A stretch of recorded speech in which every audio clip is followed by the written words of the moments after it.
Okay, ni kawasan toilet Toilet lebih kurang dalam 10 kali 8 kot. Okay, ada tempat kencing. Ada sinki dan ada toilet sini lah. Okay, dia kunci. Alright.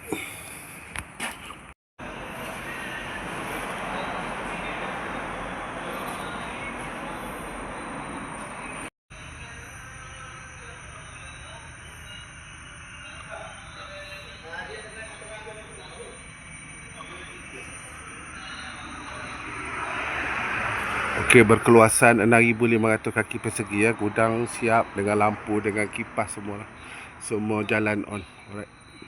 Tepi belakang di mana kawasan gudang ada pintu tepi. Pintu tepi berukuran dalam 20 ataupun 40 kaki.